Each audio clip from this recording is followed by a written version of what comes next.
사무엘하 24장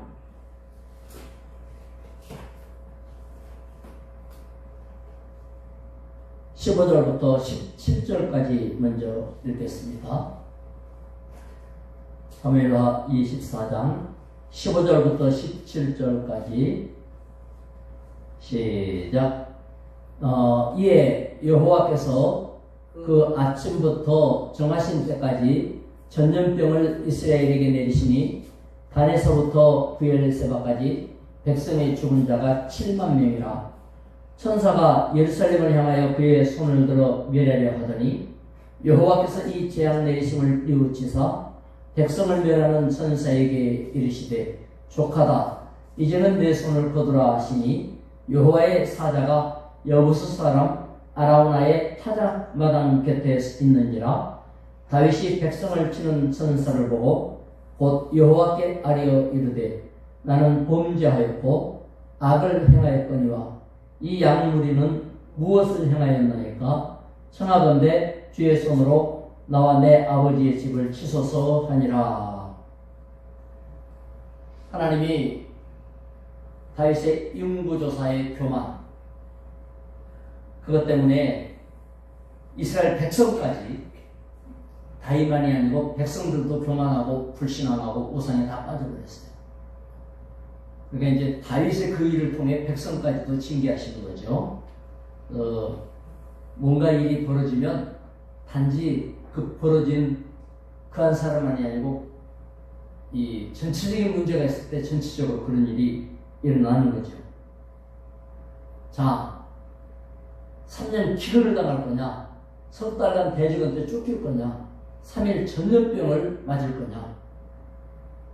사람에게 쫓기는 것, 사람에게 당하는 것은 더 이상 못하겠습니다. 하나님이 주신 벌을 받겠습니다. 이렇게 된 거예요. 그래서 사람이 개입되지 않는 전염병 3위를 선택했는데 글쎄 7만 명이 죽은 거예요. 전염병이라는 게 무섭죠. 이제 여기 보면 천사가 움직였다고 하는데 예루살렘까지 아마 내리치도록, 예루살렘에는 큰 애가 없었던 것 같아요. 하나님이 중지시켰어요. 하나님은 징계하시면서도 자기 백성에 대한 징계에 대해서는 마음 아프죠. 자식이 잘못할 때 혼내지만 속이 후련하게 혼내는 사람이 있겠어요? 자식에게 해초리 칠 때면 속상하고 마음 아프고 안타깝고 왜 그러냐고 해도 돌아서면 내 탓인가 싶고, 이게 이제 부모 마음이듯이 우리 하나님도 그런 안타까움을 갖고 계시는 거예요. 그래서 성경에 보면 뉘우치사, 이제 사람의 표현이죠. 사람의 표현. 아이고, 안 그래도 될 걸 그랬나. 뭐 이게 이제 뉘우치사 아니에요. 아이고, 좀 더 잘해줄 걸. 보통 지나가고 나면 다 그러죠. 뭐 인간이라는 게 별거 없는데 지나가고 나면 아이고, 저렇게 아플 줄 알았으면 좀 잘해줄 걸. 저렇게 가버릴 줄 알았으면 잘해줄 걸. 아우, 저렇게 힘들 줄 알았으면 잘해줄 걸. 이게 이제 인간의 뉘우치사의 같은 마음이듯이 하나님께서도 재앙을 내리시지만 그걸 기뻐하시는 건 아니에요. 자기 백성의 아픔과 고통은 주님의 마음의 아프심이에요. 그래서 이 뉘우친다는 것은 유감스럽고 후회스럽고 이제 이런 뜻이에요. 히브리 말로 나함이라는 단어인데 후회스럽다, 괜히 그랬다, 안 그래도 될 걸 그랬나 보다. 이게 이제 후회스럽다.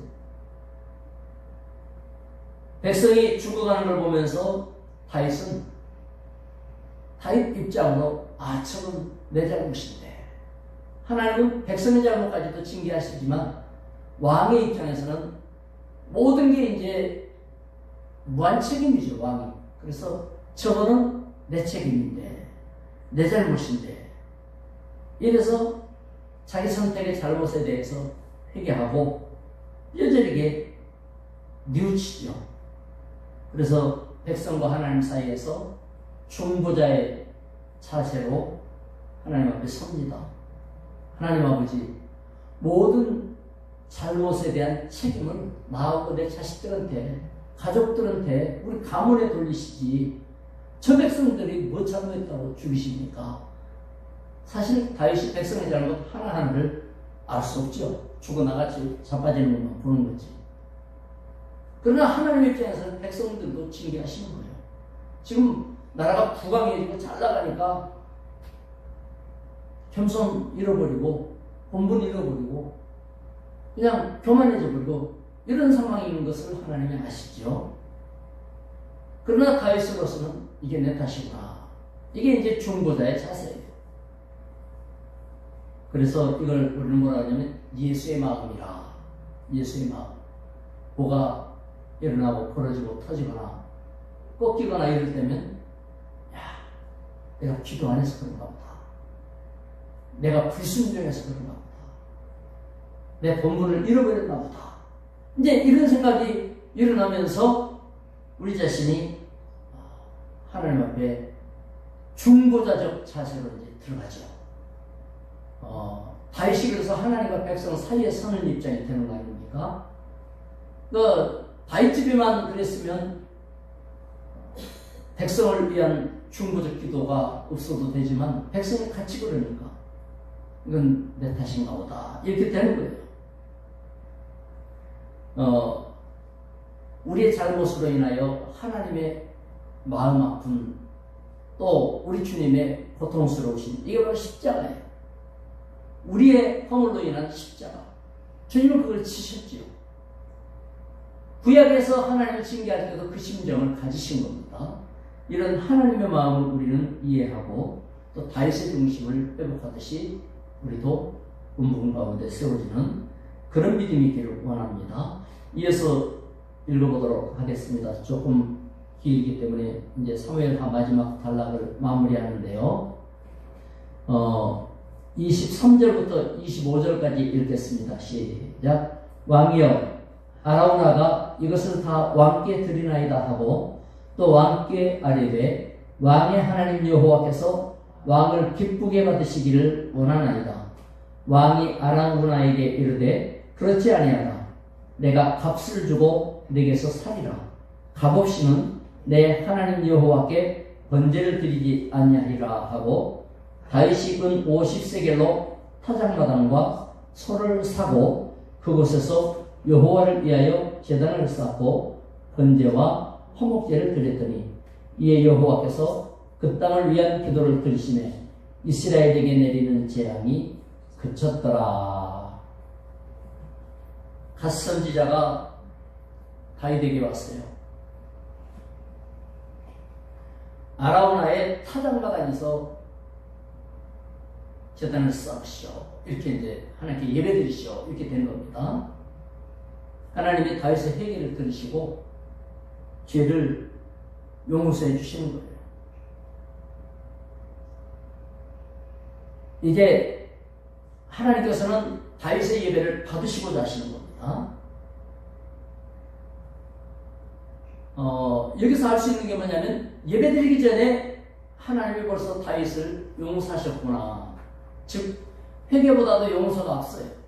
하나님이 왜 회개하라고 하시느냐? 용서하셨기 때문에 회개하라고 하시는 거예요. 회개보다 용서가 앞서다. 즉 하나님의 사랑과 은혜가 내 뉘우침이나 반성보다 앞서다. 그걸 알 수 있습니다. 하나님의 천사가 아라우나의 타작마당에서 멈춰 섰거든요. 재앙이 그친 곳이에요. 거기서 예배드리라는 거죠. 다윗은 속죄제가 필요한 걸 알았죠. 죄를 깨끗게 하는 것. 이거 바로 예수 십자가예요. 십자가가 속죄제예요.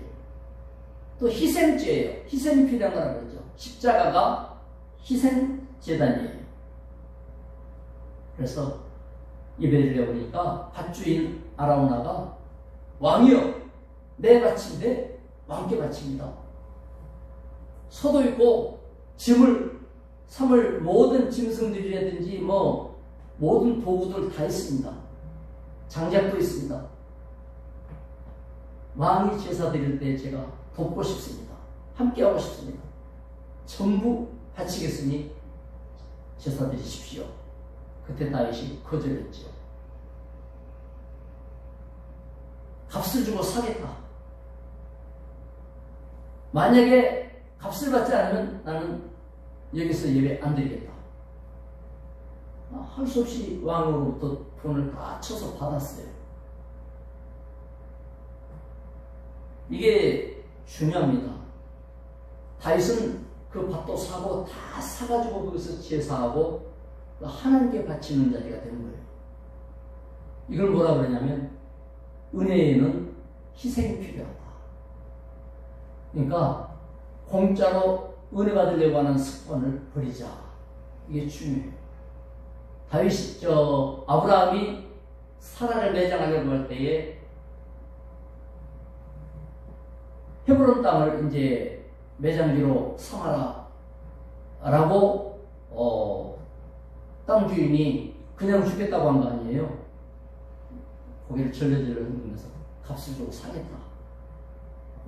넉넉하게 쳐주고 밭을 샀어요. 그리고 거기에다가 매장지 삼았는데 그게 예루살렘 중심지요. 물론 조상들의 선영이 된 거예요. 그게 아브라함도 묻히고 사라도 묻히고 이삭도 묻히고 다 거기 묻혔단 말이에요. 그러니까 모세 때 애굽에 종되었던 자들이 해방받으면서 뭐라 그래요? 조상의 땅 선영으로 가자. 이미 그때는 가나안에 여러 족속들이 와서 살고 있는 그런 시대 아닙니까? 그렇지만 조상들의 무덤이 있는 곳이니까 저건 우리 땅이다. 이게 되는 거예요. 법적으로. 그냥 아무것도 없는데 남이 살고 있는 땅 나가 일가고서 그냥 그거는 도둑심보죠.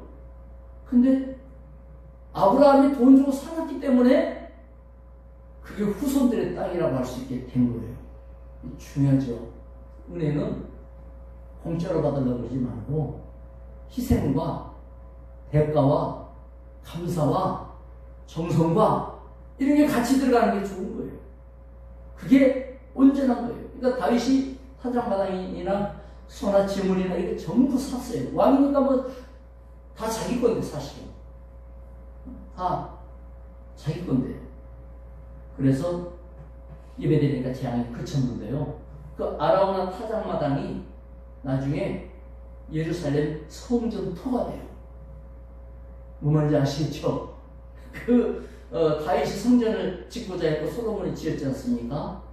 그 타작마당이에요. 우리는 그때 그 문제 해결하려고 은혜로 하려고 이렇게 하지만 지나놓고 보면 그것 때문에 길이 열리고요. 그 일로 인하여 기가 막힌 게 이루어지는 거예요. 우리는 하나님이 우리의 왕인 것을 믿지 않습니까? 그렇기 때문에 하나님의 결정하심에 우리 뜻이 자꾸 방해가 되면 안 되죠. 불신앙이 개입되지 않도록 해야 되겠죠. 그래서 은혜에는 희생이 요구가 된다.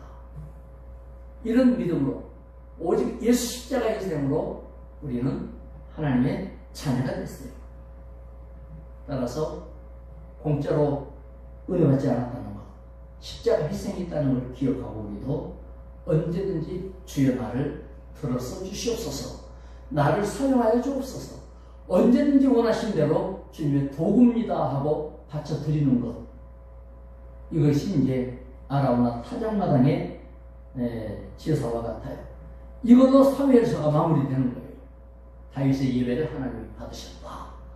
그 예배는 공짜 예배가 아니고 자신을 헌신하는 예배였다. 모든 재앙이 끝나고 하나님의 진노가 사라지는 은혜의 회복의 예배였다. 이게 사무엘의 마지막이에요. 우리 모두도 이와 같은 은혜 가운데 충만히 승리할 수 있기를 축원합니다. 기도합시다. 하나님 아버지 감사합니다. 사무엘서를 통하여 이스라엘의 왕은 하나님이신 것을 배웠습니다. 그리고 맡겨주신 왕으로서의 역할을 감당하는 자와 감당치 못하는 상태에 대해서도 배웠습니다. 그 왕 주변에서 협력하는 자와 협력하지 못하는 사람들에 대해서도 배웠습니다. 그 축복으로 번성을 이루는 것도 보았고 번성 중에 교만하다가 좋은 것들 놓쳐버리는 것도 보았습니다. 하나님 아버지 주시는 사명을 따라 살지 못하는 것도 보았고 사명 따라가는 축복도 보았습니다.